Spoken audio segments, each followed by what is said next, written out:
So there's an incoming change to YouTube that I think we should all be aware of. The good news is that they are actually being relatively transparent and telling us ahead of time that this change will be happening. But it's still pretty worrisome. So this is a new report from the Financial Times that talks about their new push to combat fake news. But for a brief summary, we'll go to the Daily Beast, who states YouTube will invest $25 million to improve its news features and combat fake news ahead of the 2018 midterm elections, the Financial Times reports.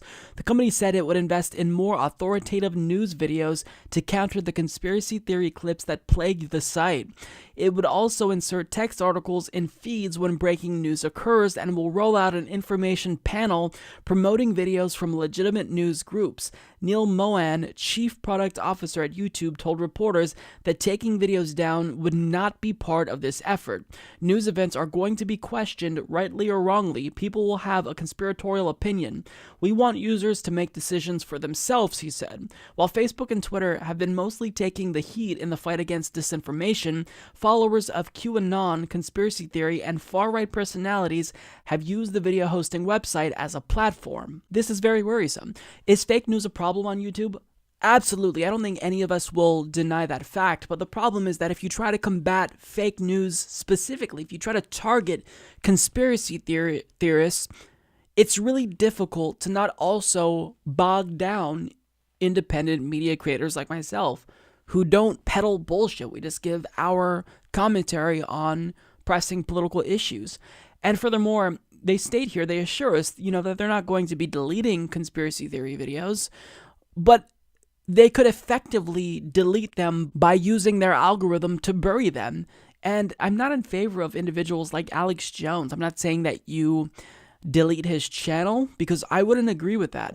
But you have to be a really responsible consumer of media. If you think this individual is being honest and telling you the truth, then unfortunately that was a failing on your own part if you let someone this crazy dupe you over.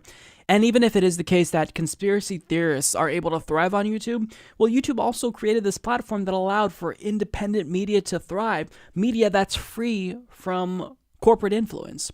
Like when I tell you something, it's not coming through a corporate filter like when you'd hear it from CNN. They can't talk about things that might affect their advertisings. For example, why hasn't MSNBC, a liberal network, not talked about net neutrality? Well, it's because who's their parent company?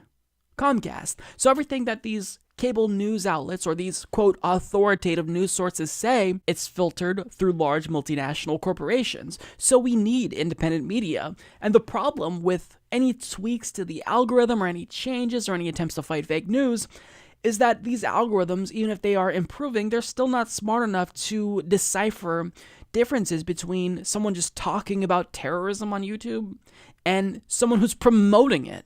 And in most instances, people are going to be against terrorism. But if we talk about ISIS, for example, the algorithm, it demonetizes it because it thinks that, any talk of terrorism must be to promote it, which is, it's so unfair. There's so much nuance here, right?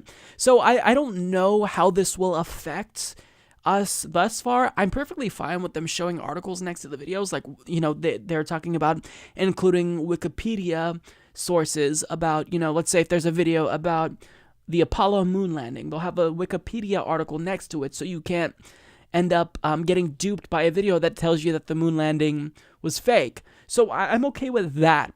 But what I'm not okay with, or really what I'm worried about, is the way this will affect independent media. Because if you are someone who wants to launch a political channel in news and politics, then how will this affect you? Is this raising the barrier to entry for YouTube? Because I don't want it to just be like 10 progressive voices on YouTube.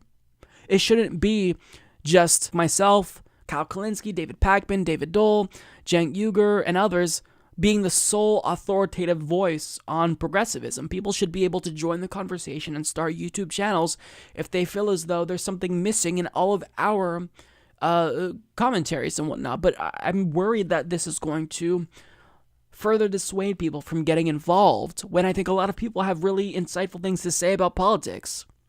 So we're going to just have to really wait and see how this turns out. I'm not optimistic. Anytime there's a change, I'm always I'm always worried and expecting the worst, really. I think all of us have come to expect the worst because it just time and again, anything that happens, indie media gets hit the hardest. News and politics gets hit the hardest. So look, at the end of the day, I'll hope for the best but expect the worst. That's kind of what we have to do when it comes to YouTube. And let's just hope that if they're going to target fake news, they do a good job and they don't end up hurting independent media and burying independent media in the process. But I think that they're probably going to end up doing that because they've done it time and again. So I wouldn't be surprised if that happened.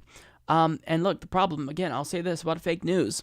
If you want to fight fake news, you can't censor those voices like Alex Jones. You have to arm yourself with information. You need to teach people how to be responsible consumers of media because there's a lot of dishonest actors out there that profit off of clickbait, that profit off of bullshit theories, conspiracy theories. And that's wrong. That's problematic. That's harmful to American political discourse. But you can't bring down everyone else in the process. Now, I'm not saying that that's not what will result due to this policy change. I hope that's not the case, but it's a possibility that this will hurt indie media. So we'll wait and see. But I'm definitely worried. Support this podcast by becoming a patron at patreon.com/Humanist Report.